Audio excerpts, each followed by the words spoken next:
Wait, is this real? How shipwrecked teens built their own city on an abandoned island? This is the story of 6 young boys who not only survived, but thrived on an uninhabited island for 15 months with nothing but their bare hands and friendships that could weather any tropical storm. This is the real life Lord of the Flies. Also, to be clear, I feel like early all of us as kids have all like thought about the idea of you and your friends getting lost on an island. Like that sounds fun. Now, like I really wouldn't want to do it. Like 10 years ago, it seemed like maybe it'd be a fun concept. I don't know how you feel about your hometown, but if my hometown was an island of 200 people, I might want to take a vacation too. 1965. The quiet island of Ha'afeva on the Tongan archipelago in the center of the Pacific Ocean. The boys attended St. Andrew's College, a boarding school, and felt more confined than ever. For teenage friends, Sione, Stephen, Kolo, David, Luke, and Mano, truancy was far more interesting than fluency. Mano, who was 15 and one of the eldest, was asked if he wanted to go to Fiji. He said yes, and that was all they needed to begin preparations. Let's go to The Fiji. boys didn't really care where they went. They just wanted to see the world. The escape was soon drafted, but they still had one major problem. None of them had a boat. The 6 of them were resourceful, however, and they weren't going to let a little thing like personal ownership stop them.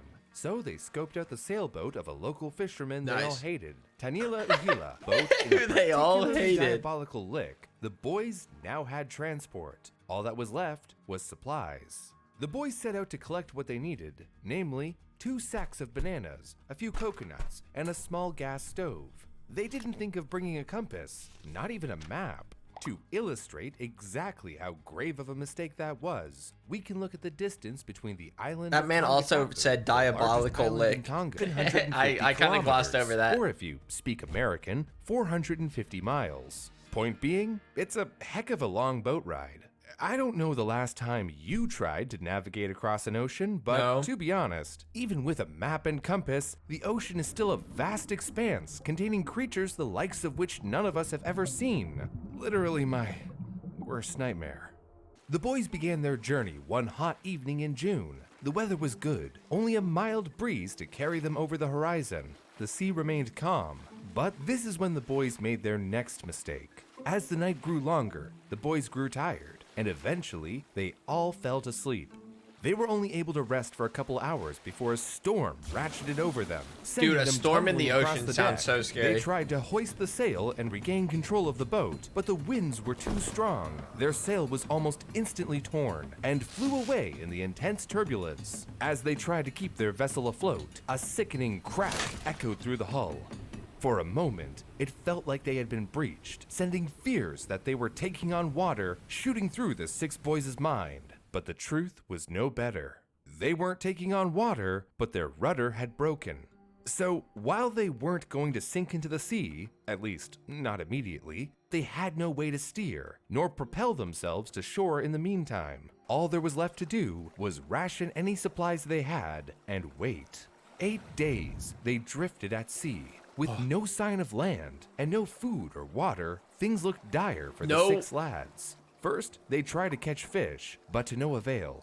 Prudently, they used the coconuts they brought with them and tins they found on board to catch rainwater, and rationed it strictly, giving each boy exactly 1 sip of water in the morning and another sip in the evening. Some of the boys began to cry, but there was nothing they could do. In Mano's words, And then they "We rationed tried to those keep our hopes tears." up, but I was worried we might die. Then, on the 8th day, a miracle appeared on the horizon in the form of a lumbering hunk of craggy rock, sticking out 1,000 feet above the ocean. This island is still considered uninhabitable to this day, but to them, it was their salvation. This is the island of Ata. Ata was inhabited by the boys' Tongan ancestors at one point, but due to the trickery of some Peruvian forced labor organizers in the 1860s, half the island's population was abducted and sold to Peruvian labor camps to harvest guano. Forced labor. Around 130 men and women were taken from a population of only around 350. The island would remain uninhabited until the arrival of 6 lucky, or unlucky, young Tongans roughly 100 years later. Around 9 in the morning, the boys spotted the island. It was still far in the distance, not much more than a speck. As the day grew before them, the wind carried them closer and closer. Around 11 p.m., they arrived at a short distance from the shore. Mano then said a prayer with the boys before turning to them and saying, "Don't get out of the boat until I find out what's there." When he managed to catch his breath, he called out to the rest of the boys on the boat to come to shore. Back together, the boys took a moment to say another prayer. They were alive, marooned, but alive, for now. They then fell asleep and didn't wake up until the next morning. The first priority was to find their bearings. Climbing up to the top of the craggy peak of the island, Mano stepped on a piece of soaking wet wood, which provided him with the first real drink of water he'd had in 8 days. About halfway up the island, they found makeshift knives from the island's last inhabitants. Arriving at the summit, they looked down at the cliffs around them and were filled with hope. It would be hard, but they could survive. They tried to make a fire, but without food or water, they were too weak to get it going. In those first days on the island, they survived by cutting off the tops of coconuts with stone knives in order to drink the milk inside. They harvested papaya as well. They also constructed spears, which they used to hunt fish in the shallows, and caught seabirds with their bare hands, who had made their nests among the crags of the island's cliff sides. At first, there was no rain, so the boys managed to hydrate by drinking the blood of the birds that they caught. And since they didn't have a fire, they were eating raw or nothing. Not only that, upon further investigation of the summit, the boys found an ancient volcanic crater where their people had lived before the kidnapping thing.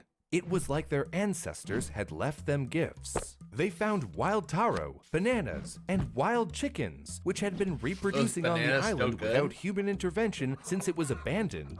3 months into their stay, Fateh managed to generate enough friction to catch a spark and start a fire. Their first hot meal in months must have tasted better than anything I could imagine. The boys' main priority going forward was to keep that fire going. But they also needed shelter. Mano began weaving coconut fronds to wall their house. It took him— Dude, is Mano just the man? Like, this man's just getting the job done every step of the way. 2 weeks to finish. Their home was an A-frame lean-to nestled in among the trees, with a small twig palisade to keep out the wind. They made a fireplace in the middle and used banana leaves for bedding.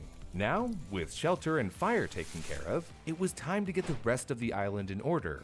Mano said that they all worked together as though they'd been on the island for a long time. So they split up into teams of 2 and drew up a schedule for garden, kitchen, and guard duties. They also had a strict system of managing the fire so it wouldn't go out. In Sione's words, "We knew if we got lazy, the island would beat us." One of the boys, Kolo, even managed to build a guitar from a piece of driftwood, half a coconut shell, and steel wires they salvaged from the shipwreck. Each of their days started and ended with a song and a short prayer.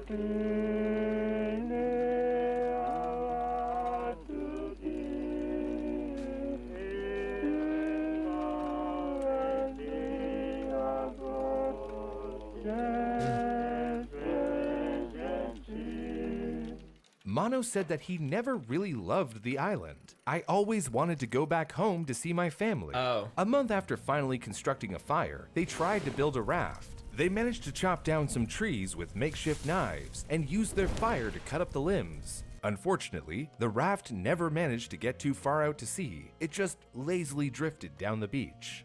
With all hope of escape dashed upon the rocks and bluffs of Ata, the kids settled in for long-haul survival. They built a more permanent garden, cultivating any fruits or vegetables they found on the island. Sione also recalled his father's traditional teachings of how to acquire water. He cut into trees across the island, and over the course of 4 days of cutting deeper and deeper, eventually water came seeping out So you cut holes into trees and water's of the trunks. The boys also built a gym with weights for lifting, a badminton court which used bird feathers for shuttlecocks, and even a pen for a chicken coop. They made a badminton. Yeah, they're really Did all of this using a small makeshift knife, a lot of resolve, and a ton of time. Sione said, "We were often unhappy, and at times we argued, but then we would walk away from our friends into the jungle. Sometimes we would cry a little." They would talk out their issues over the firelight in the evenings. If anybody had something they didn't like, they talked about it, and we said sorry, and then pray, and everything's okay. What a healthy... But if someone got really mad, like if I planned something and they didn't do it, you disappear for a few hours, look at the ocean, and clear it out of your mind. But then, disaster struck. Mono and Steven had left for the cliffs to gather seabirds for dinner. They hoped to be able to each eat 2 birds a day. Mono had caught a couple, but Steven was unsatisfied. He went further down the cliffs where they could find more nests, but he slipped, falling 40 feet down the bluffs and breaking his leg. Mono ran to the rest of the boys, and they found him on a slim outcropping and managed to carry him back. They make him look dead. Back up to the summit. They set his leg and joked, "Don't worry, we'll do your work while you lie there like King Taufa Ahau Tupo himself." King Taufa Ahau was the king of the Tongans at the time. Steven would get the royal treatment for the following 4 months while he healed. It's very lucky that he had support, because an injury like that is a death sentence for anyone surviving alone. Oh yeah. Then, one day, after 15 months of tracking time by scratching tally marks into stone, watching the dry season turn wet and back to dry again, it happened. From up at the top of the island, the lookout screeched, "Boat coming!"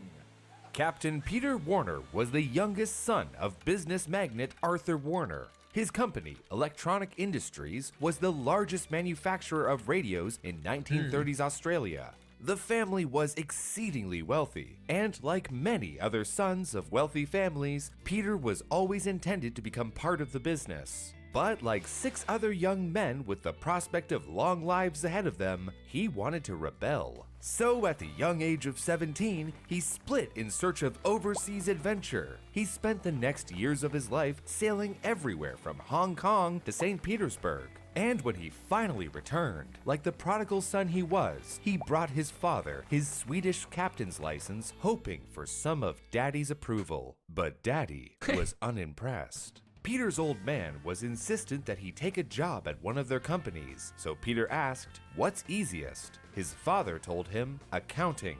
But accounting was not only difficult, to Peter, it was also boring as heck. The sea still called to Peter, and whenever he had the chance to, he sailed off to Tasmania, where he moored his own fishing fleet. He was a real it was pirate. On one of these trips on his boat, the Just David, that brought him to the island of Ata.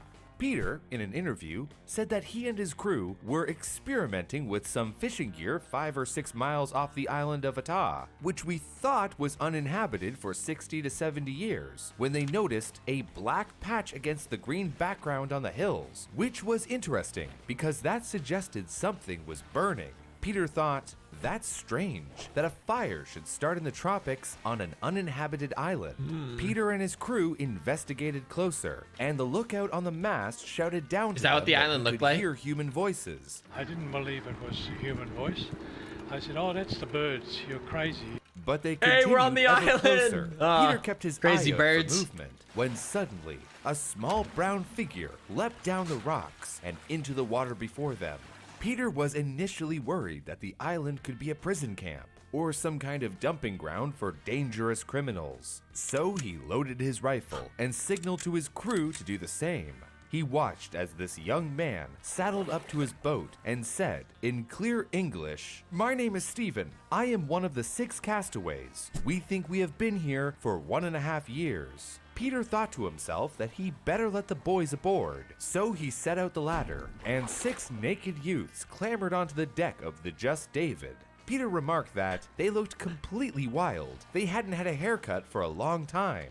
When they told Peter their story, he was skeptical, so he wrote their names down before calling the operator at Nuku'alofa, the capital of Tonga, asking, "Would you mind calling up St. Andrew's College?" 20 minutes later, the operator called back in tears and said, "It's true. These boys have been given up for dead. Funerals have been held, and now you've found them."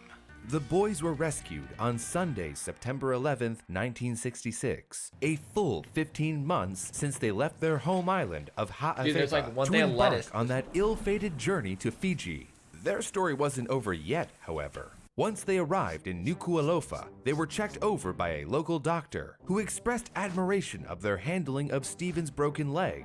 But once they had been looked over, they were immediately arrested. Mr. Tanyela Uhila, the man whose boat they hijacked, was pressing charges against them for vehicle theft. 15 months may have passed since the 6 truants hijacked his sailboat, but he wasn't ready to let it go. In a stroke of luck, Peter realized he could save the boys once more. He figured that their story was perfect Hollywood material, a la Castaway, and since he was an accountant for his father's company, he had the ability to manage their film rights. He was also fortunate enough to have connections in the Aussie film industry. From Tonga, he called up the manager of Channel 7 in Sydney, telling them they could have the Australian rights if they gave him the international rights. Peter then paid Mr. Ahila £150, which after inflation comes to around £2,800 today, the equivalent of $3,800 American dollars That's the number I was to pay looking for the boat the kids had stolen. The boys were then to be released if they agreed to cooperate with the film. A few days later, a team from Channel 7 arrived, and they embarked all the way back to Ata to make the movie. 3 journalists dressed in pointy shoes and crisp suits sat on the deck of a chartered boat, gazing up at the tall rocks of Ata, and admitted they didn't know how to swim. Lucky for them, Peter said, "These boys will save you."